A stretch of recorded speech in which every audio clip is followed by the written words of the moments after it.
Operation Sindoor நடவடிக்கைக்கு நன்றி தெரிவிக்கும் விதமாக ஹோசூரில் நடந்த பேரணியில் பாஜக மாநில தலைவர் நயினார் நாகேந்திரன், அண்ணாமலை உள்ளிட்டோர் கொட்டும் மழையையும் பொருட்படுத்தாமல் கலந்து கொண்டனர். அப்போது முப்படைகளுக்கும் நன்றி தெரிவிக்கும் விதமாக மூவர்ண தேசிய கொடியை ஏந்தி பிரம்மாண்ட பேரணி நடைபெற்றது.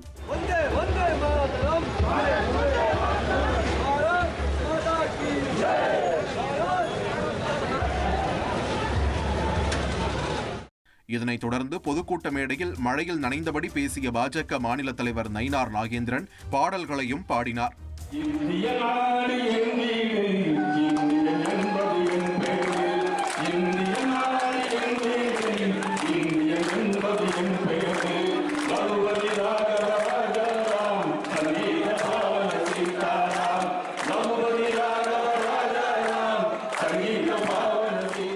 திருப்பத்தூர் மாவட்டம் வாணியம்பாடி மற்றும் சுற்றுவட்டார பகுதிகளில் 5 மணி நேரத்திற்கும் மேலாக என்னங்க இனி வீட்டு வேலையில கொஞ்சம் அதிக ஒத்தாசையா இருக்கணும். ஏன் வேலை கிடைச்சிட்டா? வேலையா? நான் பாஸ் ஆகணும்னு நினைக்கிறேன்.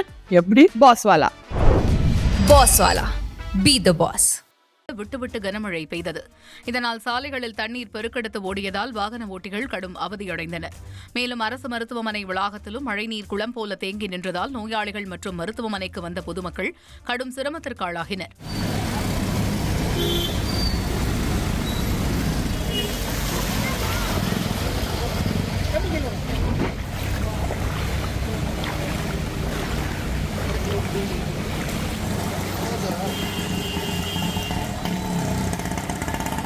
சிவகங்கை மாவட்டம் மானாமதுரையில் வைகை ஆற்றில் ஏற்பட்ட திடீர் வெள்ளத்தால் ராட்டினங்கள் நீரில் மூழ்கின.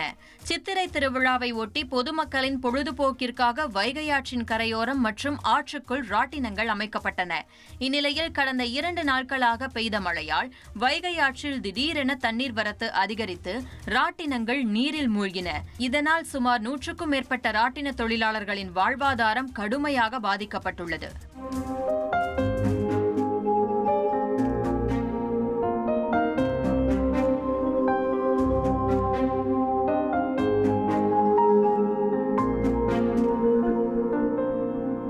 கோவை மாவட்டம் அன்னூர் மற்றும் சுற்றுவட்டார பகுதிகளில் சூறாவளி காற்றுடன் கனமழை பெய்தது.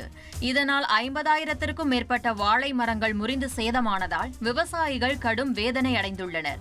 ஒரு வாழைக்கு 150 முதல் 200 ரூபாய் வரை செலவு செய்துள்ளதாக கூறும் விவசாயிகள் வாழை மரங்கள் சேதமடைந்ததால் தங்கள் வாழ்வாதாரம் பாதிக்கப்பட்டுள்ளதாக கூறியுள்ளனர். மேலும் அரசு தங்களுக்கு உரிய இழப்பீடு வழங்க வேண்டும் என்றும் வலியுறுத்தியுள்ளனர். கொல்லிமலை அடிவாரத்தில் வீசிய சூறைக்காற்றின் காரணமாக 10,000த்திற்கும் மேற்பட்ட பாக்கு மரங்கள் சேதமாகி விவசாயிகளுக்கு நஷ்டம் ஏற்பட்டுள்ளது. நாமக்கல் மாவட்டம் கொல்லிமலை அடிவாரத்தில் நடுக்கோம்பை, காரவள்ளி, வெண்டாங்கி உள்ளிட்ட கிராமங்களில் 5 லட்சம் பாக்கு மரங்கள் நடவு செய்யப்பட்டு கடந்த 5 ஆண்டுகளாக பராமரிக்கப்பட்டு வந்தன. இந்த நிலையில் திடீரென பெய்த கனமழை மற்றும் சூறைக்காற்றின் காரணமாக பாக்கு மரங்கள் சரிந்து சேதமாகின. இதனால் அதிர்ச்சியடைந்த விவசாயிகள் காய்க்கும் தருவாயில் இதுபோன்று நடந்துள்ள நிலையில் வேதனை அடைந்துள்ளனர். 10,000த்திற்கும் மேற்பட்ட பாக்கு மரங்கள் சேதமடைந்துள்ளதன் காரணமாக விவசாயிகள் அரசிடம் இழப்பீடு கேட்டு கோரிக்கை வைத்துள்ளனர். சூறாவளி காத்தும் அதிக மழையும் பெஞ்சதுனால நம்ம பயிரீடு பண்ணியிருக்கிற பாக்கு மரங்கள் எல்லாமே ஒரு 10,000 கன்று இந்த கிராமத்தில் உள்ளது எல்லாமே வேரோடு சாஞ்சு போச்சு. இது பார்த்திங்கன்னா அடுத்த மாதம் அறுவடை பண்ணுற சமயங்க. இது இப்போ பார்த்திங்கன்னா ஏக்கராவுக்கு பார்த்திங்கன்னா 50லேருந்து 100 கன்று வரலாம் எல்லாம் இழப்பீடு ஆயிடுச்சிங்க. வேறு இது சம்மந்தமாக நாங்கள் தோட்டக்கலையில் தொடர்பு கொண்டு இழப்பீடு கேட்டதுக்கு அவங்க ஏக்கராவுக்கு 33% இழப்பீடு ஆகியிருந்தால் மட்டும்தான் தர முடியும்னு சொல்லிட்டாங்க. இதுக்கான இது எங்கள் 5 வருஷமாக நாங்கள் எங்களோட கை காசு போட்டு தான் இதை உற்பத்தி பண்ணிகிட்ருக்குறோம். இப்போ இது சம்பந்தமாக எந்த இழப்பீடும் கிடைக்காதது எங்களுக்கு ரொம்ப வருத்தமாக இருக்குது. தஞ்சாவூர் மாவட்டம் பாபநாசம் சுற்றுவட்டார பகுதியில் சூறாவளி காற்றுடன் பெய்த கனமழையால் வாழை மரங்கள் முறிந்து விழுந்து சேதமடைந்துள்ளன. நன்கு முற்றிய வாழைத்தார்களை விற்பனையாகாத நிலையில் கீழே விழுந்த முற்றாத பிஞ்சு வாழைத்தார்களை என்ன செய்வது என தெரியாமல் விவசாயிகள் கலங்கி போயுள்ளனர். அதிகாரிகள் சம்பந்தப்பட்ட வாழை வயல்களை பார்வையிட்டு தகுந்த நிவாரணம் வழங்க நடவடிக்கை எடுக்க வேண்டும் என்றும் விவசாயிகள் கோரிக்கை விடுத்துள்ளனர். அடிச்ச காத்துல இந்த 4-5 கிராமங்கள்லயும் சுத்திலும் ஒரு 25,000 வாழைக்கு மேல கடுமையா பாதிச்சு எல்லா தாருமே முறிஞ்சு போச்சு. இந்த தாரை எல்லாத்தையும் நாங்கள் உடனடியாக வெட்டினோன்னா எல்லா தாரும் ஒரே நேரத்தில் போகும்போது மார்க்கெட்டில் சுத்தமாக விலை இல்லை, வெட்டவே வேண்டாம் அப்படிங்கிறாங்க. 25,000 வாழை பாதிச்சிருக்கு. உடனடியாக அதிகாரிகள் நேரடியாக பார்த்து சம்பந்தப்பட்ட விவசாயிகளுக்கு எவ்வளோ வாழை அப்படிங்கிறத கணக்கெடுத்து உடனடியாக உரிய இழப்பீடு வழங்கணும் அப்படிங்கிறத இதன் மூலமாக கேட்டுக்கிறோம்.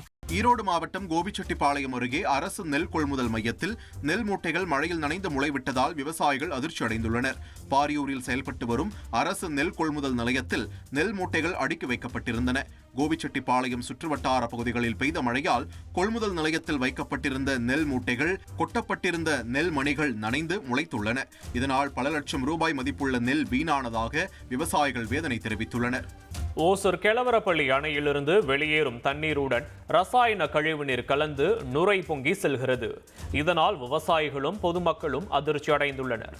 ஓசூர் மற்றும் அதன் சுற்றுப்புற பகுதிகளில் பெய்த மழை எதிரொலியாக கெலவரப்பள்ளி அணைக்கு வினாடிக்கு 492 கன அடி நீர் வருகிறது. அணையிலிருந்து அதே அளவு தண்ணீர் வெளியேற்றப்பட்டு வருகிறது. இதனிடையே அணையிலிருந்து வெளியேறும் தண்ணீரில் குவியல் குவியலாக ரசாயன நுரைகள் கலந்து பொங்கி ஓடுகின்றன. இந்த ரசாயன நுரைகள் வெள்ளை போர்வை போற்றியது போலவும் பனிக்கட்டிகள் மிதந்து வருவது போலவும் காட்சியளிக்கின்றன. அதிமுக்கிய விவரங்களை அனைவருக்கும் புரிய வைக்கும் பாட்காஸ்ட். தவிர்க்க முடியாத முதல் மக்கள் வளைகுடா நாடுகள் பிரான்சிஸுக்கு பிரியா சம்பவங்களை தேடி களத்திற்கே உங்களை அழைத்து செல்லும் ஸ்பாட்லைட். அங்க இருக்கக்கூடிய கள விவரங்கள் என்ன?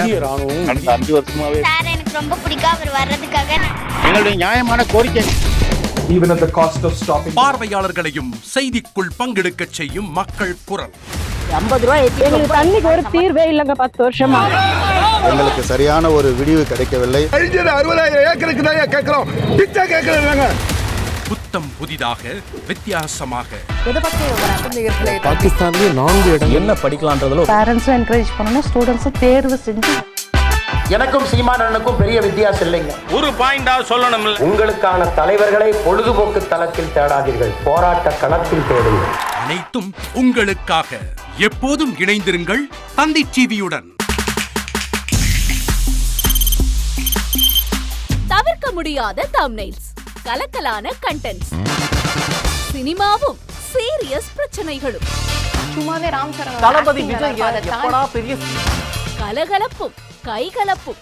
Me too, love you. Thank you so much. Mass ஏத்துறது ஏற்ற தெரிக்குதுனாலே டன்னு தான். பிரேக்கே இல்லாமல் பிரேக்கிங் நியூஸ் சொல்லும் தந்தி டிவி ஆப். இன்ஸ்டா தலைமுறை வரை இறங்கி அடிக்கும் தந்தி டிவியின் டிஜிட்டல் எக்ஸ்க்ளூசிவ். பாடி காமிச்சீங்க. அது அதை விட மோசம். இல்ல பாடி காமிச்சீங்கன்னா அது இன்னும் வெரி பேட். தந்தி டிவி ஆப்பை இலவசமா டவுன்லோட் செய்யுங்க. ஃபாலோ பண்ணுங்க, சப்ஸ்கிரைப் பண்ணுங்க, என்ஜாய் பண்ணுங்க. செய்திகளை உடனுக்குடன் தெரிந்து கொள்ள உடனே சப்ஸ்கிரைப் பண்ணுங்க.